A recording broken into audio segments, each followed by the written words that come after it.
সিগারেটের প্রান্তে আগুন ধরালো আশিক। লম্বা করে একটা টান দিয়ে ধোঁয়া ছাড়লো সে উপরে। খুব বেশি চিন্তিত হলো। এই তামাকের লম্বা নিঃশ্বাস তাকে নিমজ্জিত করছে হতাশায়। আজকের সমস্যাটা যেন একটু বেশি জটিল। ঘন গাছপালায় ঘেরা পথ, তার এক পাশটায় পড়ে আছে রক্তাক্ত মেয়েটার মৃতদেহ। তার সাথে দাঁড়ানো আশিকের অন্য দুই সঙ্গী, হৃদয় ও মেঘলা। চিন্তায় মগ্ন তারাও। কি আর কতক্ষণ ভাবনা চিন্তা চলবে? এটা কি এখানেই পড়ে থাকবে নাকি? আহ, ভাবতে দে। এমনিতেই মাথা জ্যাম, তার মধ্যে তুই। আচ্ছা, এটাকে জঙ্গলের মধ্যে কবর দিয়ে দিলে কেমন হয়? খুবই খারাপ হয়। কেন? এই জঙ্গলে মধুয়ালরা আসে, সামনে বড় বড় মৌচাক। এখন যদি মৌমাছিকে ফাঁকি দিয়ে লাশ দাফনও করে দেই, পরে মধুয়ালদের নজরে পড়তে পারে। বাবলা ভাইয়ের এক কথা, লাশের টিকিও যেন কেউ না পায়। আশিক পায়চারি করতে করতে লাশটার কাছে চলে এলো। ওর কাছ থেকে পেন ড্রাইভটা নিয়েছিস? হ্যাঁ, আমার কাছে আছে ওটা। দে, এদিকে দে। মেঘলা এগিয়ে দিল পেন ড্রাইভটা। খাবি? জ্বলন্ত সিগারেট অফার করলো মেঘলাকে। দূরে সরা, ধোয়া না লাল খায় সেগুলা। লাশের কি করবি ওইটা দেখ। মেঘলা কিন্তু তার কাজ ঠিক মতোই করেছে। এই রাতে মেয়েটাকে এই জনবিরান পথে নিয়ে আসছে। এখন আমরা ঠিক মতো লুকাইতে না পারলে সব বৃথা। বাবলা ভাই কিন্তু আমাদের ছাড়বে না। এই ভিতু ডারে কেন লগে আনছিস? হ্যাঁ, এক থাবা দিমু বেটা, চুপ থাক। কিছুটা রাগান্বিত হয়ে পেন ড্রাইভটা নিয়ে অন্যত্র চলে গেল আশিক। সিগারেটে টানলো লম্বা টান। আচ্ছা, সামনে না একটা খাল আছে? ওটা পানি কোথায় যায়? সিগারেট মুখে রেখেই পেন ড্রাইভটাকে এক পলক দেখলো আশিক। অতঃপর হঠাৎ করেই তা অন্ধকার জঙ্গলের গাছপালার মাঝে ছুঁড়ে মারল সে। মনে তো হয় নদীতে গিয়ে পড়ছে। তুই শিওর? হ্যাঁ, এমনটাই হবে হয়তো। আশিক, তাইলে লাশটা খালটাই ফেলে দিই, কি বলিস? কি করতেছিস তুই ওখানে? সিগারেটটা মুখ থেকে নামালো আশিক। ফিরে আসলো লাশের কাছে। কিছু না। কি, কিছু সিদ্ধান্ত হইল? লাশটাকে উঠা, সামনের খালটায় আমরা ফেলে দিয়ে আসবো। তুই শিওর? পরে আবার লাশ কেউ পাইব না তো? আরে হ্যাঁ। কিন্তু নিয়ে যাবো কেমনে? হাতে উঠায়া? তোরা এখানে কিভাবে আসছিস? আশেপাশে তাকালো আশিক। বাইকটা কইরে? ওই গাছের পাশে ওস্তাদ। নিয়ে আসো, যাও। মানে, লাশটা কি জীবন্ত হইয়া আমাকে পিছন চইরা খাল পর্যন্ত যাইব নাকি? বাইকটা আনলেই বুঝতে পারবা, যাও। রাতের প্রহর ক্রমশ লম্বা হতে লাগলো। ঘড়ির কাঁটায় মোটে 2:45। ঠান্ডা পড়তে শুরু করেছে কিছুটা, তবে সেদিকে যেন ভ্রুক্ষেপ নেই কারোরই। মেয়েটা এলাকার গণ্যমান্য ব্যক্তি, বাবলাকে ব্ল্যাকমেল করছিল কিছু একটা নিয়ে। সামনে নির্বাচন, নিজের মনোনয়ন যাতে না হারায়, সাথে প্রতিপক্ষও যাতে সুযোগ না পায়, সেজন্য মেয়েটাকে সরিয়ে দেওয়ার আদেশ দিয়েছিল বাবলা মানিক। পরিকল্পনা মতো মেঘলা মেয়েটার কাছের বান্ধবী সেজে তাকে এই গভীর রাতে ঘন গাছপালায় ঘেরা এই পথটায় আনে। এই পথে এনে আশিক আর হৃদয়ের হাতে তুলে দিয়েছে। বাকি কাজটা সেরেছে এই দুজনই। মেয়েটা এখন মৃত, সাথে সেই গোপন পেন ড্রাইভও এখন নষ্ট। কিন্তু এই লাশটাকে কোথায় লোকাবে সে নিয়ে যেন দ্বিধায় পড়েছিল তারা। কিন্তু এই দ্বিধার অবসান হয় যখন হৃদয় তাদের বাইকটা লাশটার কাছে নিয়ে আসে। আশিক ওঠ। মানে? আমি কেন? হৃদয়া, তুই যা। কেন? তুই গেলে সমস্যা কোথায়? আমি লাশ নিতে পারবো না, আমার বমি বমি লাগতেছে। তোরা দুজন যা, আমি এখানেই আছি।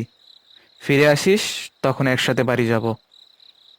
মেঘলা আশিককে বোঝাতে ব্যর্থ হলো, ফিরে তাকালো হৃদয়ের দিকে। চলো যাই। বাইকে চালকের আসনে বসেছে হৃদয়। মাঝখানে সাবধানে এবং খুব কষ্টে বসানো হলো লাশটাকে। লাশের বডি ধরে রেখেছে মেঘলা আর আশিক। একটু আগাই বস। হ্যাঁ, এবার ঠিক আছে। তুইও উঠ, আমি লাশটাকে ধরতেছি। লাশটাকে ছেড়ে নিজেও বাইকে লাশটার পিছনে উঠে বসলো মেঘলা। খালটায় ফেলে হালি শহরে আসবি, আমি ওইদিকে রওনা দিতেছি। কেন? আমরা আবার এখানে আসবো না? গাধার মতো কথা বলিস না। একটু পরে ভোর হবে, মোয়ালরা চলে আসবে, এই জায়গা দ্রুত ছাড়তে হবে। কি রে হৃদয়, বাইক নিয়ে কি দাঁড়িয়ে থাকতে বলছি? স্টার্ট দে বেটা। বাইক মুহূর্তেই স্টার্ট হলো। সাইলেন্সার ভরে গেল ধোঁয়ায়। লাশটাকে অভিনব পন্থায় যাত্রী বানিয়ে চলে গেল বাইকটি। রাতের রাজ্যে নেমে এলো নীরবতা। বাইকটির প্রস্থান নিশ্চিত হতেই পকেট থেকে জিনিসটা বের করে আনলো আশিক। মুখে ফুটে উঠল তীক্ষ্ণ হাসি। সেই পেনড্রাইভ দিয়ে সে এবার বাবলার রাজ্য ধ্বংস করবে।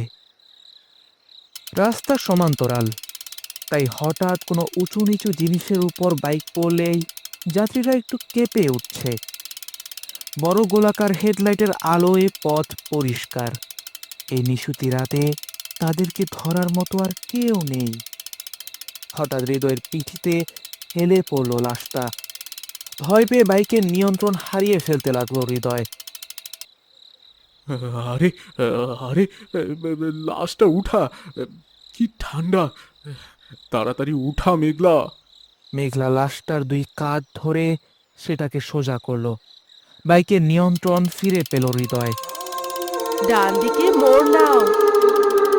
হৃদয় সামনের দুটো রাস্তার ডান দিকটায় বাইক নিয়ে প্রবেশ করলো।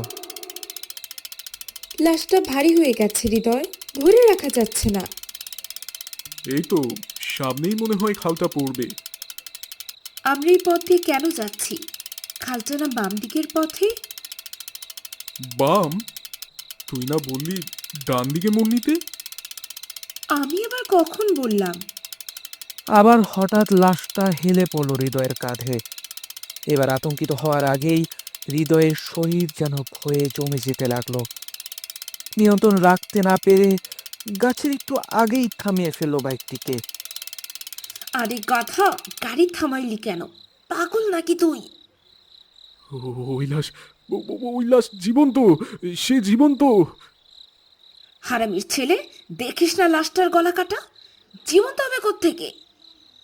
লাশটা লাশটা আমাকে ডাকছিল, আমার কানের কাছে এসে আমার নাম ধরে ডাকছিল। তুই তো আচ্ছা ছাগল রে। দেখ, মেজাজ গরম করাইস না, একটু পর সূর্য উঠবে। লোকজন আসলে তোরে আর আমারে লাশ বানাই দিবে। পেঁচাল না পেরে গাড়িতে উঠতো।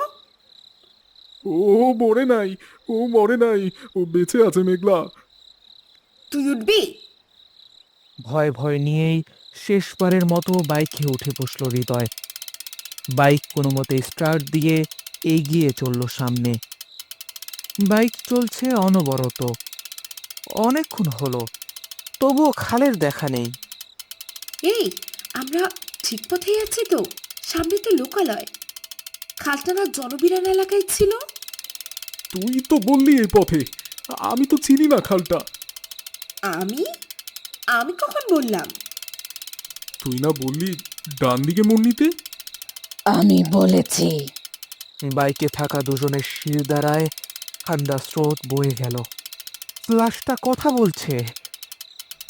আমি বলছিলাম এই মেয়ে মরে নাই, আমি বলছিলাম। কিন্তু এর তো পুরো গলা কাটা। হঠাৎ লাশটা হৃদয়ের গলা চেপে ধরল। হৃদয় সেই হাত দুটো ছাড়াতে বাইকের হ্যান্ডেল ছেড়ে দিল। সামনে থেকে আসতে লাগলো এক মাল বোঝাই ট্রাক। হৃদয়, হৃদয়, সামনে গাড়ি! হৃদয় নিজের গলা থেকে শক্ত শীতল হাতগুলোকে সরাতে পারল না।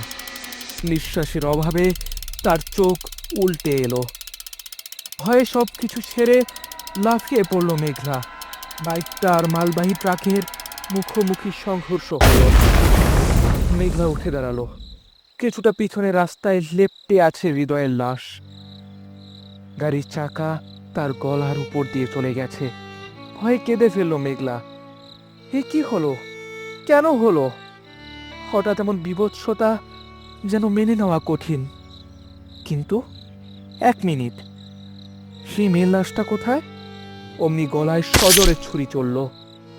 বিস্ফোরিত চোখে নিজের গলার কাছে হাত আনতেই মেঘলা বুঝতে পারল খুব দেরি হয়ে গেছে। ধপ করে রাস্তায় লুটিয়ে পড়ল মেঘলা। পিছনে দাঁড়ানো মেয়ের লাশটি সুচলোর ডাল হাতে দাঁড়িয়ে রইল রক্তলাল চোখে।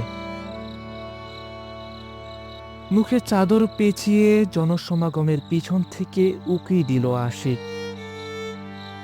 রাস্তায় পড়ে থাকা মেঘলা আর হৃদয়ের লাশ যেন ঘিরে রেখেছে উৎসুক জনতা। ভাগ্যিস সে কাল লাশটার সাথে আসেনি। পকেট থেকে পেনড্রাইভটা বের করে সেটা দেখতে লাগলো আশিক। হঠাৎ এক ঠান্ডা বাতাস যেন তার কানের কাছে এসে বলে গেল, এটার খোলাসা না করলে তোমার পরিণতি এর চেয়েও নিষ্ঠুর হবে। বিস্ফোরিত চোখে এদিক ওদিক তাকালো আশিক। না, না, কেউ নেই। ভয়ে জমে গেল সে। তবে কি এবার তার পালা? সেও কি অবশেষে শুনতে পাচ্ছে অজানা দুনিয়ার সে আত্মার ডাক?